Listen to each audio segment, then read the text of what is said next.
welcome to this, and this is a Q&A, and hopefully I got the bugs worked out, and I will not have what happened the other day, where it will take 12 freaking hours for the video to upload, but we shall see. Anyways, let us get started. As always, if you have something you would like me to answer, wrestling related, please send it to me. I ask that you keep it to one question, try to keep it as short as possible, and that is about it.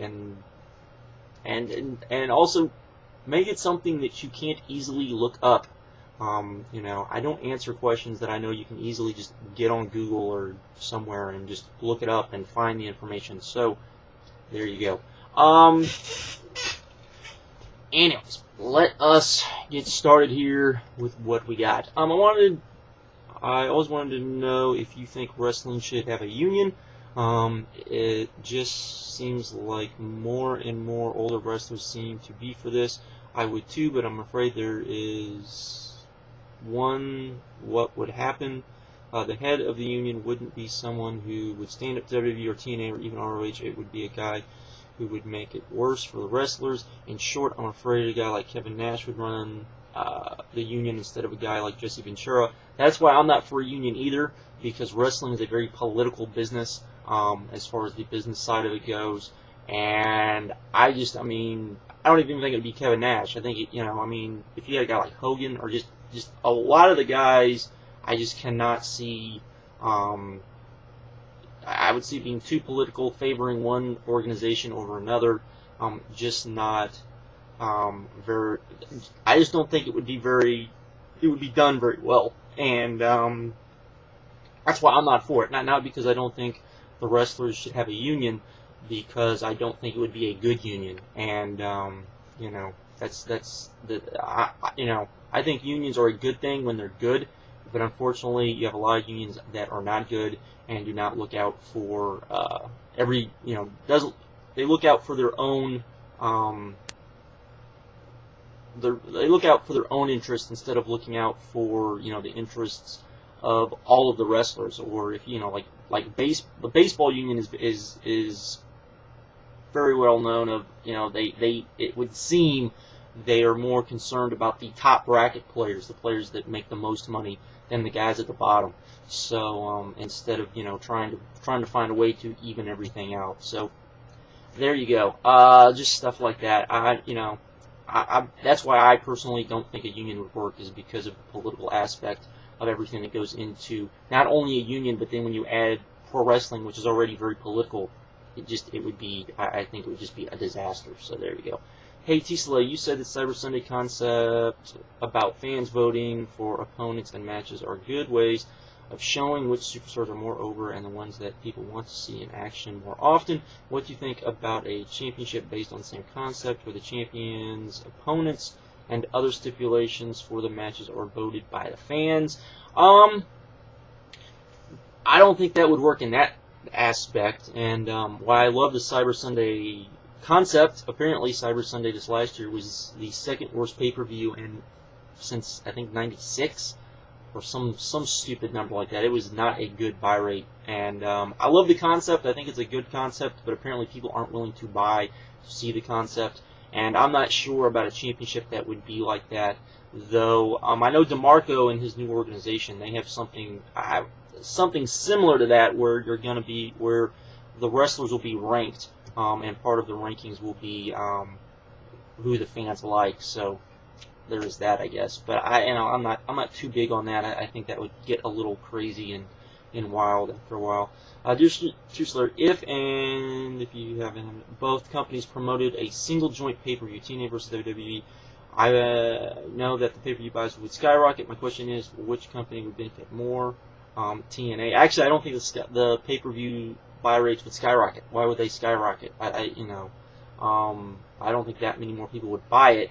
On top of that, TNA would have to job WWE, and I do mean job, because the WWE is more over, and basically the WWE would be giving TNA a platform to advertise to more fans than what they normally might be aware to them. So I don't see it ever working for various reasons, but there you go.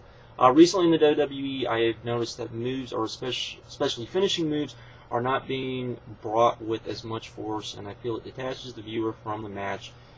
Is this because the wrestlers are unwilling to risk injury, or is this a company-mandated rule? An example of this would be the go to sleep. It seems it's so incredibly far away from connecting that it might as well not use it. I agree with the go to sleep, and that's exactly why.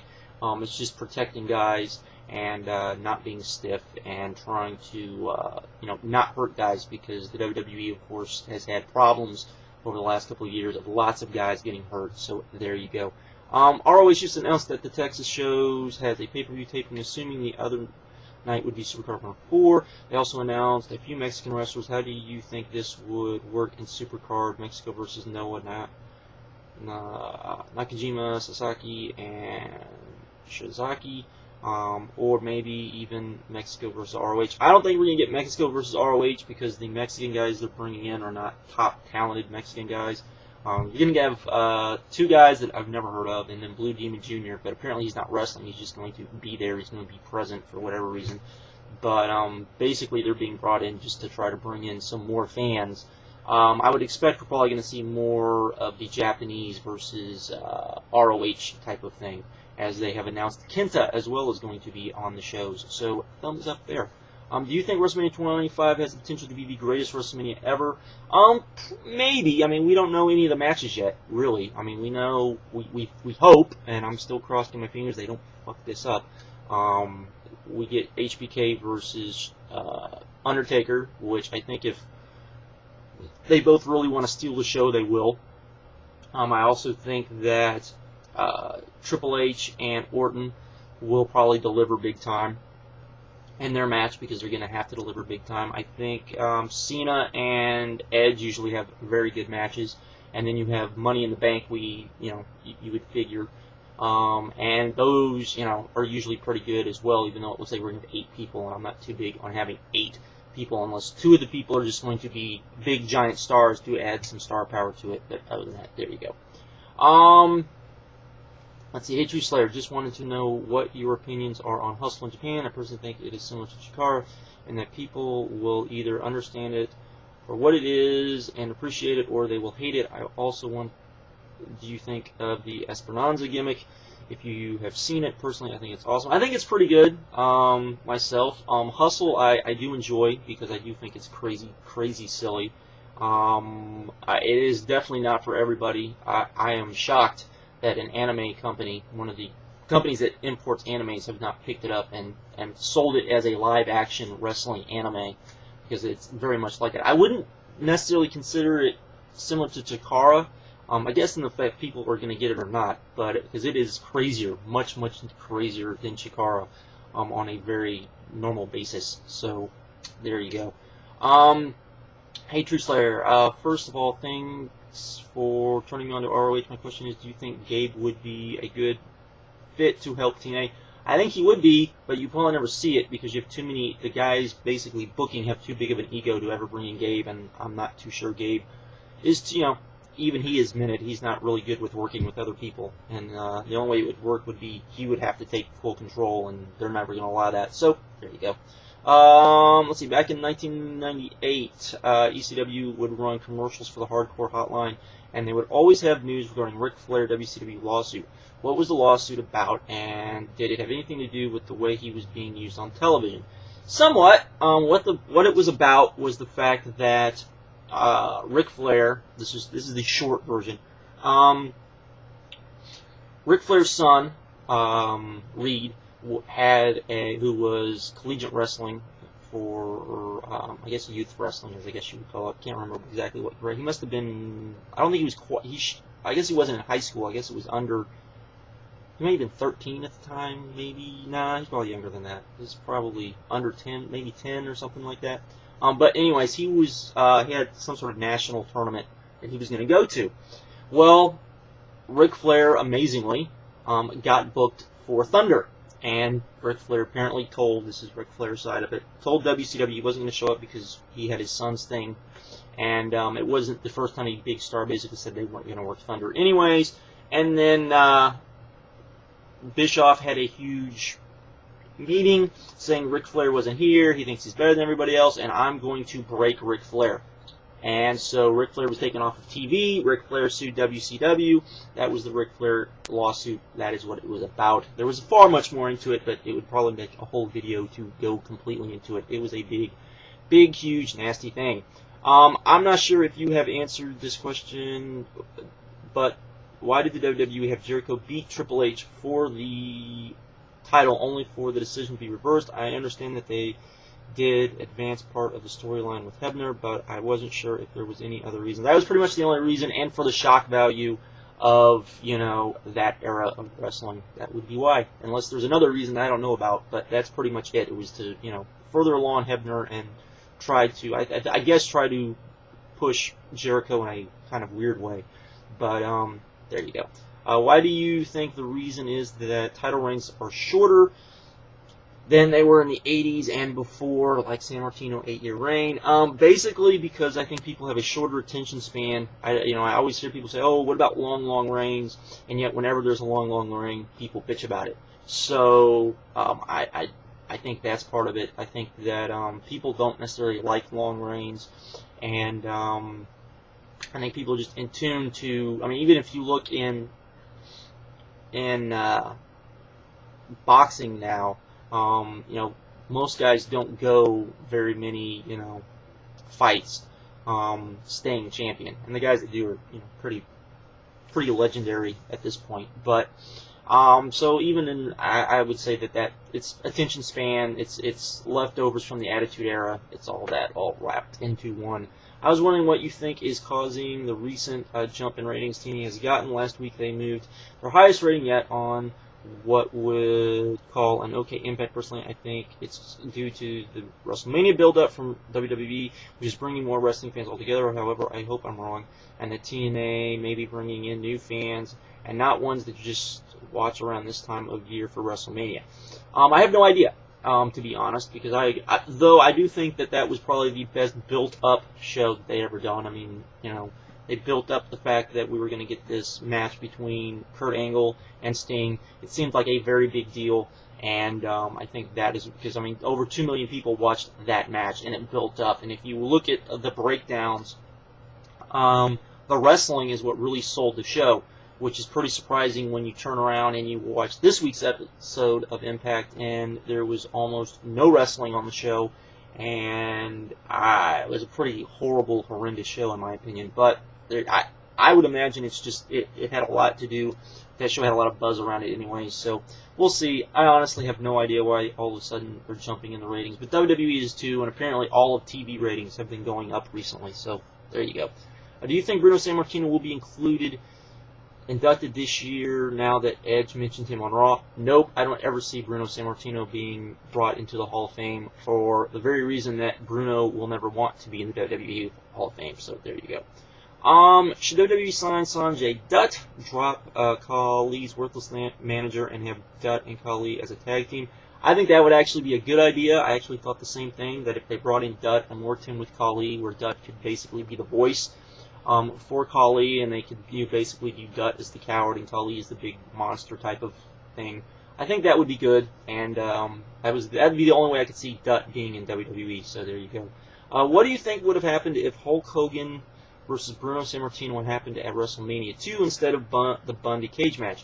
There were many reasons that the match couldn't happen at the time: fear of Hogan getting booed, Bruno not being happy with Vince, etc. Yes. But Bruno was still in good shape back then, and Hogan was on fire, and both men were larger than life. I think, at the very least, it would have been interesting. How about you? It would have. I think that it would have hurt Hogan's drawability, because I do think Bruno would have gotten... It would have been very face versus face, which probably would have worked, but the WWE had never really wanted to do that versus Hogan for various reasons, and good reasons. But I also think it would have hurt, in some ways, Hogan versus Andre in WrestleMania 3, looking back on it. So it's probably a good thing it didn't happen. So, but, you know, I think it would have been a good match. I think it would have, but I think it would have, historically, I don't think Hogan versus Andre would be seen as the big thing. I think Hogan versus Bruno would have been. But is what it is, and it didn't happen for various reasons, and it's probably a good thing looking back on it that it didn't, because I don't think Hogan versus Bruno probably would have been a big deal, but it probably, I do think it would have hurt Hogan to some degree, because I think the fans would have been somewhat split, to be honest. Let's see. On Bill and Doug's latest video, they talked about PWR show, that they are coming up and trying to get it where fans can call them and ask them questions. They said they would love to accept any challenging questions about wrestling and prove the fans wrong. When their show is up and running, would you call them and challenge them with any type of pro wrestling question? No, because I will never call into the anything associated with PWR. Never. I talk about them, and I don't even like talking about them because. But I got this question a few times by people, so I thought I would answer it. And to be honest, no. No, because I will not call into the PWR show unless I am severely provoked and feel like I absolutely have to. I will never do it because I don't want to give them that time of day, and I hate talking about them, and I only talk about them when I get like 10 emails asking me to talk about them, so there we go. TSlay, New Orleans is the home of the most historic football stadiums, one of the most historic football stadiums in the world, Superdome. So my question is, do you see the WWE ever putting Mania in the Dome? Would you like that yourself? That would be probably a good place to put it. I do think the WWE does need to. I think it would be better for the WWE to put Mania in places like Orlando, like Miami, for example. I think would be good. Destination places where they're kind of destinations where people would like to go on vacation, spend the weekend, that type of thing, and not just go for Mania. And I think if you go to New Orleans, that would be good. But it is New Orleans. I think people would be willing to go, but I don't know how many families would be willing to go to New Orleans. That would be the big thing. But maybe a lot. I don't know. Here on the Gulf Coast, a lot of people, go to New Orleans. But I don't know how many people around the country would be willing to go to New Orleans because it does have kind of a bad rep, which is somewhat deserved, but somewhat undeserved as well. But anyways, that is that. That is the questions for today. And with that, I am out. Remember, if you have a question for me, mail it to me. Do not put it in the comments section. It will not be answered. It probably will not even be read, to be completely honest. So mail it to me here on YouTube, and that will be that. And with that, I am out. Later.